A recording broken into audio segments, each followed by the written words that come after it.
Hi guys, it's Steffi from the Novelty Corner. Welcome back to my channel. Welcome to day 23 of Vlogmas and my books beside my bed video for the week of December 15th to the 21st. For those of you who are new here, I film one of these videos every week where I wrap up the last 7 days worth of reading, and for those who are very familiar with the series, welcome back. This has been a bit of a weird week, but I have done a lot of reading, which makes me really happy. It was my last week of work for the year, so I am now on 5 weeks break, which is great because I have a lot of reading plans and a whole lot of other plans going on, and I can sort of recharge over the summer. I do have a minor media update this week.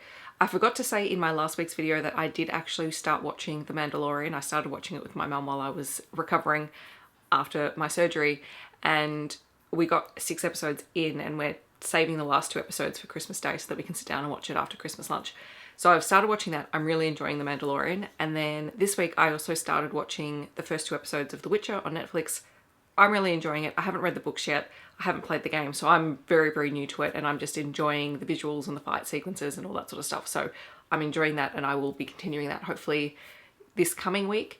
And then I'm going to get started on The Expanse season 4. I was going to start that, but I actually want to have a solid block of time that I can actually basically binge watch season 4 because I love The Expanse. It's my favorite TV show. So I'm putting that off until I can have some dedicated time to it, and I will update you guys when I do that. As I said, this is my reading week from the 15th to the 21st of December. I read 5 books this week, but technically 6 stories since one of the books was a bind-up of 2 books. I'm currently reading Riverstone Ridge by Mandy Magro. This was sent to me by Myra, which is an imprint of Harlequin / HarperCollins here in Australia, and I'm currently enjoying it, but I will update you guys next week. Back to my stats, I read a total of 1,881 pages, and my yearly reading total is up to 366 books, so I have made the 365 mark.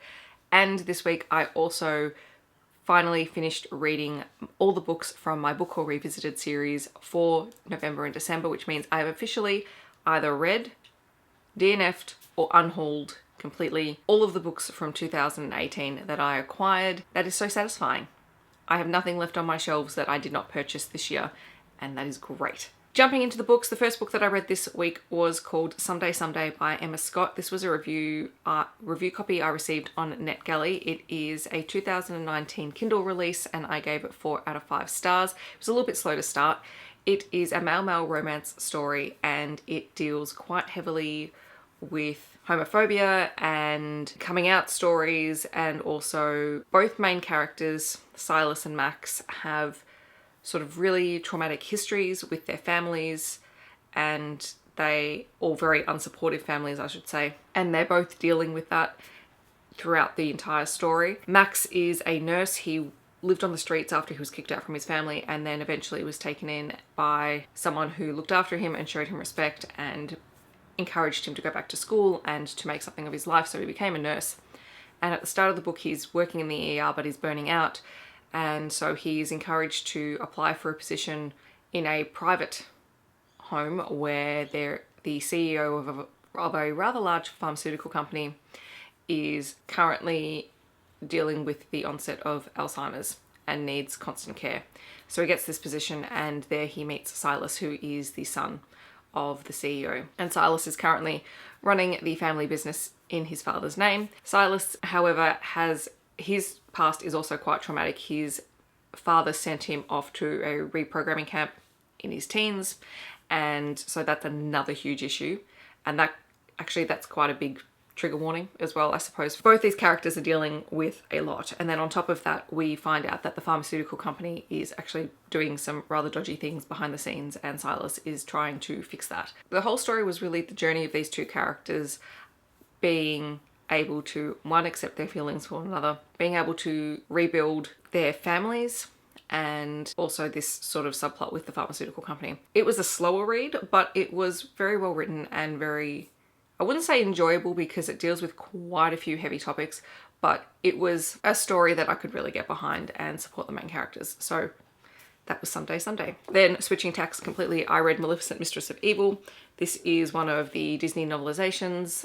I'm pretty sure, hang on, let me double check who the author of this one was. This one was adapted by Elizabeth Rudnick, and this is a novelization of the second film. So in order to read this I had to watch the first film, and so I did that, and then I've read this. This is a 2019 release from Scholastic here in Australia, but it is part of the Disney line, and I gave it 3.5 out of 5 stars.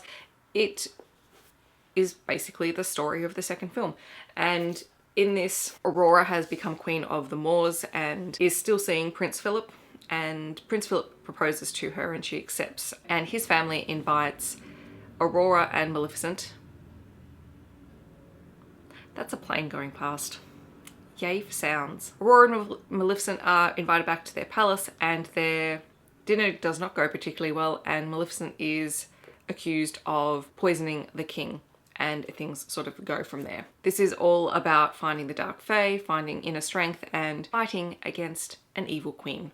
It was an enjoyable read. It's definitely middle grade. It's very, very easy and simple to read, but yes, I was glad that I read it, so thank you to Scholastic for the review copy. Then I read The Reckoning by John Grisham, which is a complete change of pace for me. This is a 2018 release from Hodder and Stoughton, and I gave this 3.5 out of 5 stars. This was a gift from my sister for Christmas last year because she doesn't actually know what I read, and that was fine because I actually told her just go in and pick something, because it was more likely she would pick something that I wouldn't have and I wouldn't normally read than to direct her to the sections that I normally would. So she just picked up something that I think was probably on the new releases shelf around Christmas time last year. This is a story that is set in the mid 1940s, and they're told in a couple of different parts. The first part is told in 1946 as Pete Banning, a very respectable war veteran, walks into a Methodist church and shoots the preacher there, and is then subsequently arrested, tried, and sentenced to death by electric chair. He refuses to tell anyone why he has done this, just that he has reasons. And then we switch to the second part, which goes a little bit into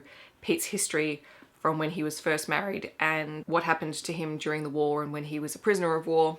And then the third part switches back to 1946 as his children try to uncover why he did the way that he did so that they can move on with their life. And they're also dealing with the fallout of his death and being sued by the victim's wife and whatnot. This was a really interesting read. It took me a lot longer to read it because this is more of a literary crime mystery sort of writing style. It was definitely not fast paced, and I wasn't entirely sure I was going to connect with the story at the beginning, but once I got probably 100 pages into it, I was completely fine and I was hooked and I wanted to know what was going on. There was a twist at the end that I didn't see coming, so that was always good, and I'm glad that I read something that was a little bit outside my comfort zone. Then I read The Dark Vault by Victoria Schwab, or V.E. Schwab. This is a bind-up of The Archived and The Unbound, which I believe is her first young adult series, and this is an urban fantasy duology, and I really enjoyed this. I think it was first published in 2012, or The Archived was first published in 2012, and then The Unbound was published in 2013.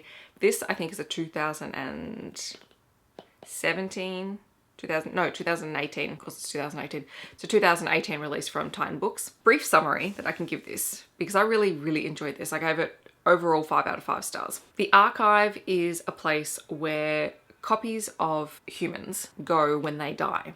So when you die, there is an image of you, essentially, made, and it contains all of your memories and life experiences. And basically you're stored in there like a giant library of the history of people. The archive is looked after by librarians, and all of the memories there are called histories. Our main character, Mackenzie Bishop, is brought into this world by her grandfather, who is a keeper. Keepers are sort of the people who go and look for histories when they manage to escape the archive, and occasionally they do for various reasons. And their keeper's job is to go and collect the history and return them to the archive so they can go back into storage, if you will. Mackenzie's grandfather brought her into the archive when she was 12 years old, which is younger than normal, but she is really dedicated to her job as a keeper. However, this also causes some problems in her real life outside of her job as the keeper, because she has to lie a lot, and she's very, very good at lying to people. In this story, we find out there are some things that have happened to Mackenzie that are causing her a great deal of stress and putting a lot of pressure on her and her family. She's recently just moved into a new place. They're living in a refurbished hotel that has been converted into apartments. And while she's there, she meets Wes, who is the cousin of one of the other occupants of the hotel. And the two strike up a friendship. Then Mackenzie begins to uncovers some secrets about the archive and finding out that the archive is perhaps not exactly what she originally thought it was. More and more histories start escaping and she has to go and find them and return them, but they're becoming more and more violent and more dangerous. And the whole thing is just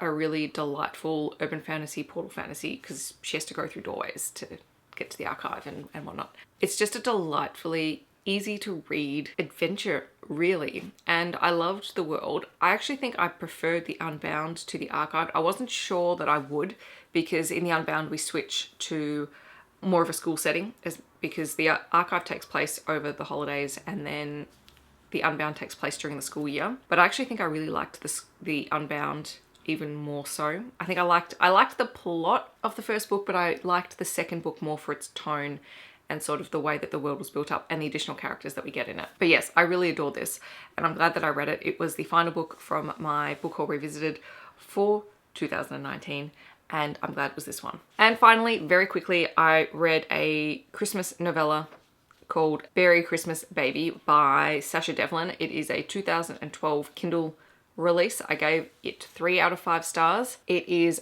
a shifter Christmas romance story about Lev, who is a bear shifter, and Sarah, who is a dragon shifter. Lev works for Sarah and she's a bit of a hard taskmaster and expects him to do a whole lot of things.